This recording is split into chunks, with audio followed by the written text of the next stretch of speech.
It's exactly 6 p.m. now, Cairo local time. It's a very good evening to our viewers and welcome to Channel 2's English News Bulletin. I'm Angie Meher and we begin straight away with a look at the headlines. Foreign Minister Badr Abdelati holds several meetings on the sidelines of the United Nations General Assembly. 51 Palestinians killed in Gaza Strip by the Israeli occupation airstrikes.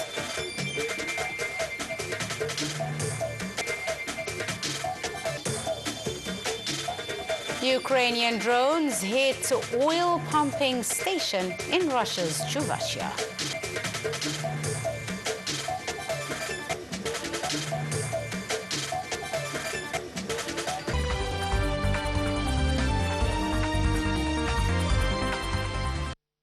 Welcome back. Now the details in full. The Foreign Minister, Dr. Badr Abdelati, stressed the necessity of unity to guarantee representing the strongest developing countries in the international economic decision-making process, as well as drafting a mechanism that will back local capabilities in bearing the dues of debts and resuming calls to provide means of implementation necessary for developing countries to empower them and achieve their targets.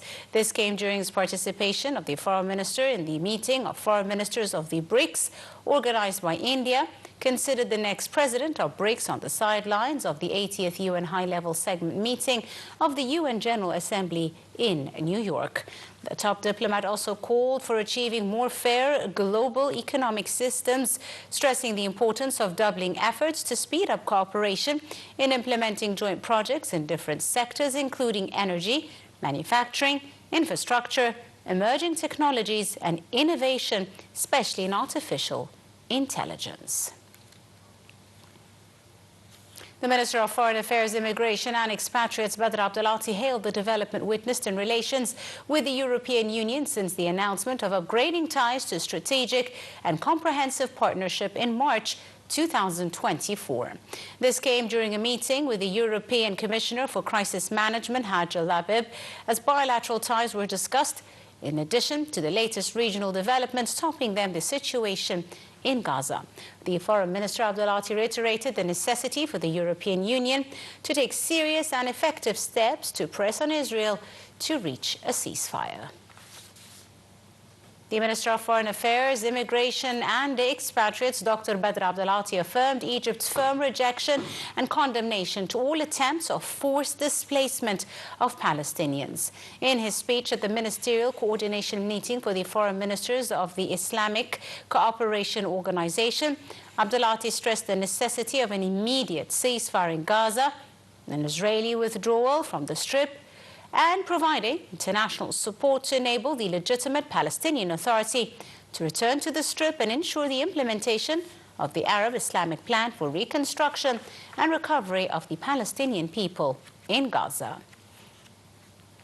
In another meeting, the Foreign Minister Badr Abdelati stressed the need for the United Nations Security Council to resume its responsibilities and take the necessary measures to reach a ceasefire in Gaza and ensure the delivery of humanitarian aid to the Strip. During a meeting with the South Korean Foreign Minister and the current head of the UN, Cho Hyun, Abdelati emphasized Egypt's rejection of the displacement of the Palestinians and necessity of establishing a Palestinian state in accordance with international references. Regarding water security, the Foreign Minister reaffirmed Egypt's rejection of unilateral measures that violate international law in the Eastern Nile Basin, stressing that Egypt will take the necessary steps in line with international law to protect its water security. And also on the sidelines of the United Nations General Assembly held in New York, the Minister of Foreign Affairs, Immigration and Expatriates, Badr Abdelati, held a meeting with his Syrian counterpart, Asad el-Shibani. Abdelati stressed Egypt's firm stance on the necessity of preserving Syria's unity and territorial integrity, supporting the state's national institutions and ensuring the restoration of full sovereignty over its territory. He said the political path, with the participation of all components of the Syrian people, is the main pillar to achieve stability. He also reiterated Egypt's rejection of the Israeli violations of Syrian sovereignty, warning of the danger of attempts to exploit the current situation to justify foreign interventions. Also, the Foreign Minister, Badr Abdulati, praised the role played by the United Nations to achieve peace, security, and promote sustainable development and fulfill human rights values. This came during a meeting with the Deputy Secretary General of the United Nations, Amina Mohammed. The Foreign Minister assured the importance of respecting and adhering to international law in various international conflicts, especially in light of the brutal Israeli aggression on the Gaza Strip.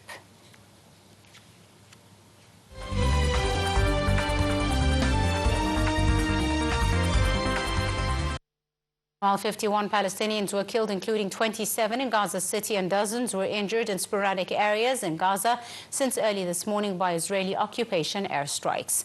The airstrikes hit areas near the Tarim Humanitarian Aid Center south of Gaza Valley in the central Gaza Strip. Israeli airstrikes also targeted several areas, including a Nusayrat camp in central Gaza. Meanwhile, occupation jets carried out air raids on the middle of Khan Yunis south of the Gaza Strip. Israeli occupation forces arrested and beat a Palestinian after storming an outer town northeast of occupied Jerusalem amid heavy gunfire and poisonous tear gas. In Hebron city, occupation forces shot fire using live ammunition and tear gas against Palestinians during a violent clash in a camp north of Hebron, which injured a young Palestinian with gunfire, and dozens of suffocation cases were reported.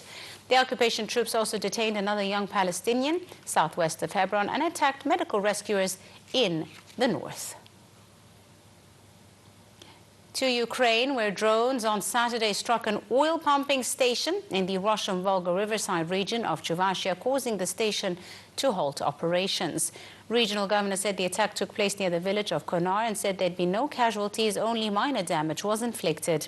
Ukraine has stepped up its drone attacks on Russian energy infrastructure in recent weeks, targeting refineries and export terminals to reduce Moscow's export revenues and stir domestic discontent to push the Kremlin into peace talks. And in another development, Russia claimed to have captured 3 villages in eastern Ukraine as its forces slowly grind through Ukrainian defenses in costly battles.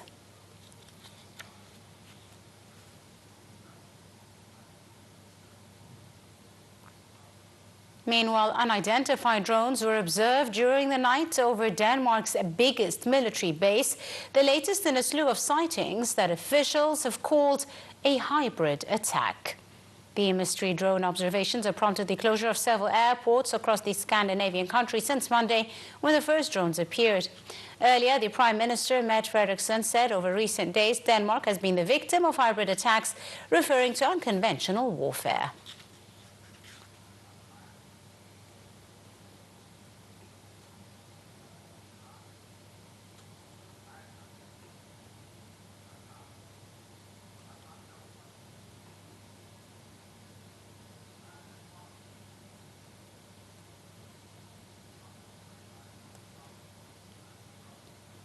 The death toll from severe tropical storm Yoloi rose to 11 in the Philippines on Saturday as the cyclone bore down on Vietnam. The storm battered small islands in the center of the Philippines, toppling trees and power pylons, ripping roofs off homes and unleashing floods, forcing over 400,000 people to evacuate. We have the details in this report.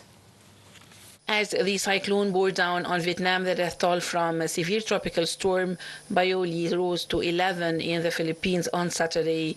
Authorities said Yoloi battled the small islands in the center of the Philippines on Friday, toppling trees and power pylons, ripping roofs of homes, unleashing floods, and forcing 400,000 people to evacuate. Yoloi came on the heels of Super Typhoon Ragasa, which killed 14 people across the northern Philippines. The Philippine State Weather Service said Yoloi was tearing across the South China Sea on Saturday at typhoon strength of 120 kilometers an hour. It was forecast to be off the coast of central Vietnam by Sunday afternoon. The Philippines is hit by an average of 20 storms and typhoons each year, routinely striking disaster-prone areas where millions of people live. Scientists warn the storms are becoming more powerful as the world warms due to the effects of human-driven climate change.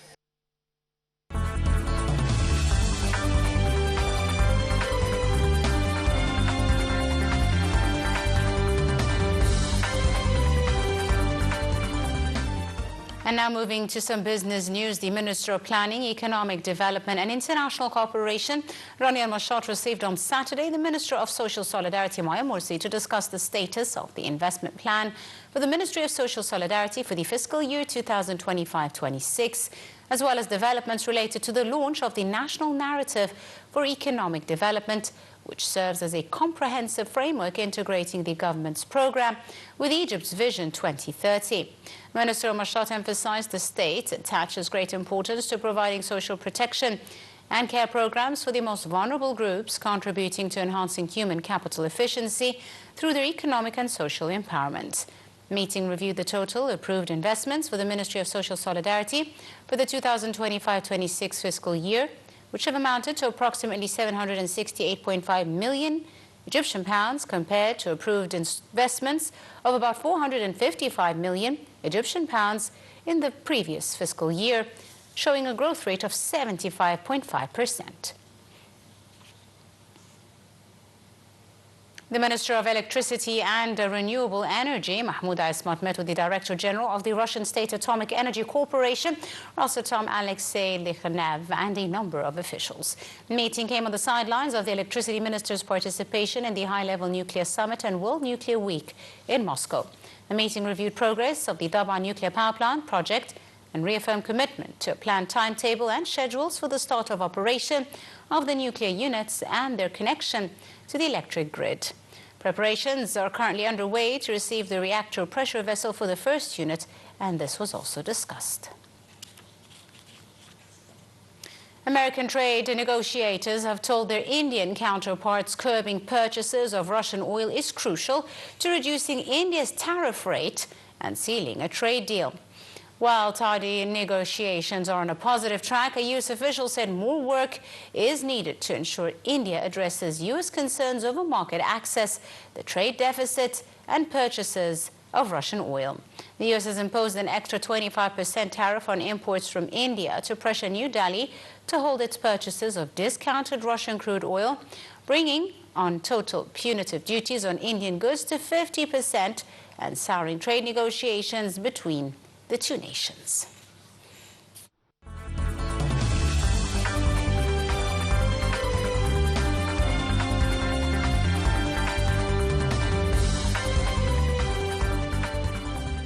And now moving to the exciting world of sports, kicking off with the Egyptian under-20 national team, which is going head-to-head with Japan at Estadio Nacional Julio Martínez Prado no Santiago on Saturday at 11 p.m. Cairo local time. The match is part of the Under-20 World Cup Group A, which starts Saturday and lasts till the 19th of October, and includes Egypt, Chile, Japan, and New Zealand. Currently, Japan ranked third, whilst Egypt holds second position. Egypt will face New Zealand on September the 30th. And finally, the Egyptian Premier League 9th round matches resume. With that, ladies and gentlemen, we wrap up our English News Bulletin here on Channel 2. I'm Angie Meher. Thank you for watching.